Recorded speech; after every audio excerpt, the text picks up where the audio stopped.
Now, could you begin by just introducing where you're from, which country you're from, and which city within that country? Sure. So once again, my name is Saeed, and I'm from Iran. I was born in Esfahan, Oh, but yeah, and I was born and raised. I mean, the majority of my life I was in Esfahan, but for the moment, I'm based in Tehran, which is the capital of Iran. yeah, yeah. And Iran, can I just get some background context on Iran? Iran, in my sort of view, and I have a very sort of limited view of Iran. We know Sure. about basically Tehran as the big city. Is it that there are lots of Absolutely. different big cities, or is there one big city and lots of small towns? What's the demographic makeup of Iran? Sure. We have 32 provinces, I guess, and at least half of them are considered big cities and Okay. big provinces. We have a population of actually around 80 million. So Tehran is definitely one of the biggest. Also, Esfahan is, Shiraz, Tabriz. So yeah, it is a combination of even mega cities and also very small towns. Yeah, yeah. And the culture in different parts of the country, because it is a big country. Do you get big shifts in sort of what you might think of as culture from one part of Iran to the Absolutely, next? absolutely. Things can be very different when it comes to culture. The North, the South, totally different. The West, the East, totally different. Uh, but people in the center tend to be closer, more similar. But when you go to the North or the East or the South or the West, things get really, really different in terms of the language even. We have a lot of dialects, accents, uh, and a native speaker of Persian or Farsi doesn't necessarily understand all these dialects or all these accents. So the language gets really different, and so does the whole culture, in fact. And and you talk about the language. Is the language an alphabetic language, or is it slightly different? Is it what do they call it, abjad or something? What sort of language script is it? It is an alphabetic language. Okay. Yes, it is. Uh, the language is called Farsi in Iran, actually, or also Persian. Maybe in an international context, it is mostly referred to as Persian. And there is a language of 32. I mean, there is an alphabet of 32 letters. Okay. Yeah, brilliant. So in that case, we've got the context of Iran, we've got the context of the cultures within Iran and the type of language you speak, read, and write. What sort of awareness is there of dyslexia in Iran? I'm afraid, actually, I have to say, you already, I guess, know that what I'm saying here is not really statistically supported. All I have to say is from my own observation with my naked eye. But as far as I know, I guess, apart from some experts, I guess, because when we are talking about awareness, we are talking about public awareness, awareness of people from different walks of life. So I can say there is close to zero awareness when it comes to dyslexia Yeah. in comparison with some other maybe it's hard to say disorders because I personally don't consider dyslexia as a disorder, but just a difference, I know. Yeah. a way to see the world. Yeah. But even if we can just now use this term disorder here, so in comparison with some other disorders, like for example autism, recently there has been a lot going on, even on national TV, about autism. People now know much more about what autism is. But dyslexia, I really doubt it. There might be some people who have at least heard the word dyslexia. Like I did a very, very small survey on my own Instagram page about the term dyslexia. I had asked my followers to tell me if they had heard this word before. It was a very small group, but I guess the result was about 20% who had said they had just heard the term dyslexia. So, but if the question is, okay, do you know what dyslexia is? Do you know how it affects people, children? I guess the answer would be mostly no, and most of the time. So unfortunately, there isn't definitely enough awareness, and as far as I can guess, there is even close to zero. Even I myself, the first time I just came across this word was when I was lesson planning for a course book, an English course book for the first time. It was in one of the units. We were supposed to cover the past simple of the English grammar. And then I saw the sentence, he was dyslexic. And I was like, that is a strange word. I have never heard of this word. So I immediately went to look it up.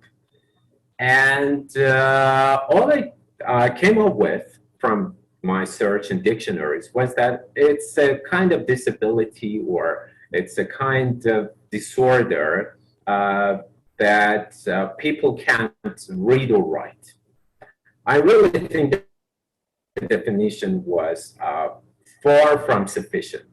Yeah. So when my students asked me about the word, I gave them the same kind of definition, and they were asking like how, but what exactly? And I was like, I don't know. This is at least what the dictionary says. And it is really interesting because later I tried to look this up in different dictionaries, and Longman Dictionary, Cambridge, Oxford, Merriam, Webster, and I could even share with you some of those definitions, some of those entries for this word. I guess the best definition came from Oxford Dictionary, which was something like, it is a condition, or I can even read it if that's okay with you. That would be wonderful. Just to be 100% precise. Sure. Yeah, it is like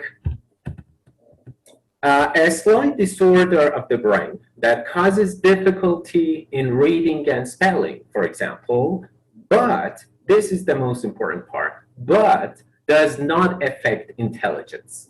And this just came from Oxford Dictionary. The other dictionaries were just about a disorder relating the ability to read and write and spell. That was all, but this was what Oxford did. It does not affect intelligence. But I still believe that's not enough. That's not enough, because I remember in your webinar for British Council about dyslexia, you mentioned that, so beautifully and meaningfully, that it's not enough to know what dyslexia is. What we should do is to know what we can do about dyslexia in our context, or how dyslexia affects people in our context. And since my context is teaching English as a foreign language, so I try to look at dyslexia mostly from this lens, from this point of view, how I can help my students who are probably dyslexic. When I look back at my years of teaching different students, I can guess with a very high probability that at least a couple of my students had been dyslexic back then. With my ignorance, I really didn't know. But I was all the time wondering why they had this big difficulty learning maybe the simplest spelling or just reading the simplest sentences. But now that I put all these pieces together, I have this high probability for them being dyslexic. And it's a shame that I really didn't know what dyslexia was back then. Wow. I mean, one of the things is you know, it's certainly not your fault. And something that's interesting is you mentioned these dictionaries. I think you mentioned Merriam-Webster, you mentioned Oxford, probably Chambers, I forget, Collins probably.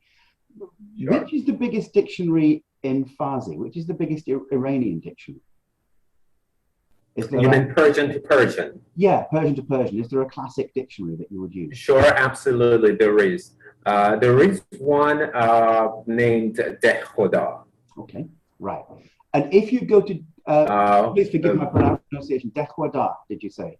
No, please go, please go. No, please go. That was it. If you go to my pronunciation, Dekhoda, forgive. Sure. No, that's all right. Does it give a definition of dyslexia?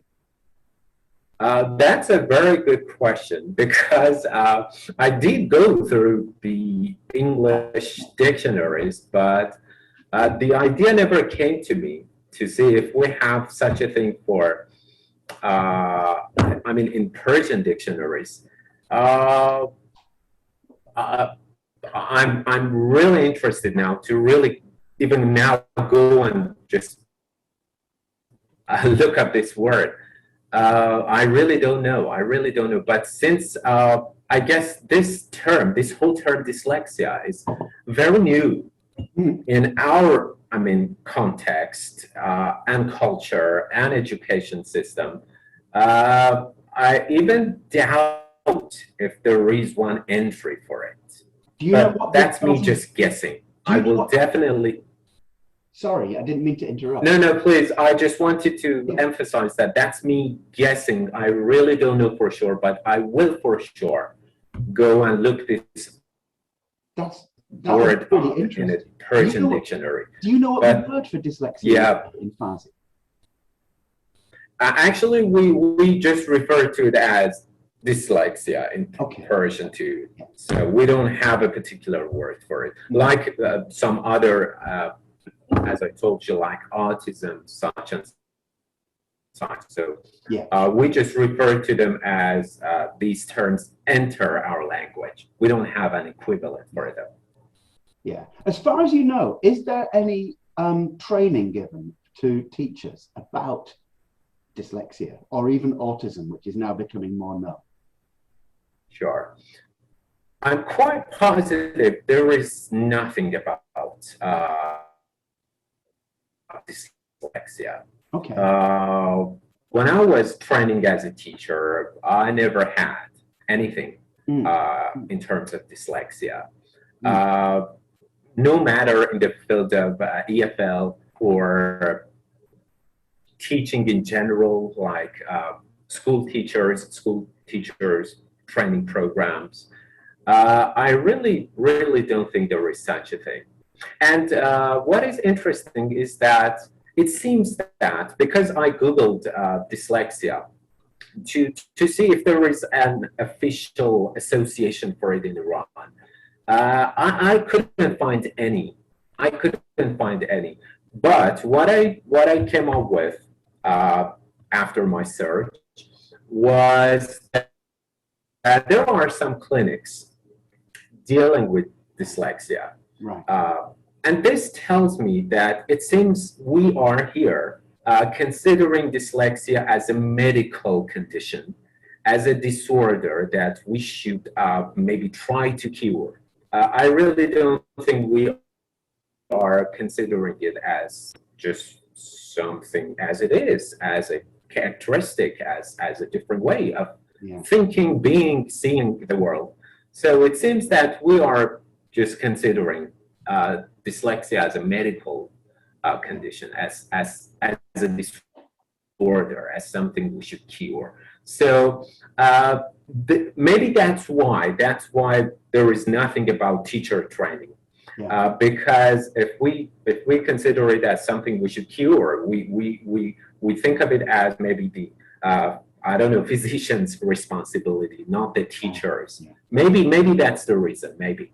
But I guess the main problem is that the majority doesn't know what dyslexia even is, let alone considering it's something we should focus on in terms of education or in terms of medicine or what. I guess that's the biggest problem. We haven't even heard the term dyslexia. I mean, the majority of the people haven't. Close maybe to, I don't know, above 95%. Yeah. So at first, all I'm saying is that at first we need to get to hear this word. We need to just make people hear this word and then make them understand what it is. And then now we can enter it in our school curriculum. We can enter it in our actually teacher training programs. I guess that's the main issue. We don't know what it is. We don't know if it exists, actually.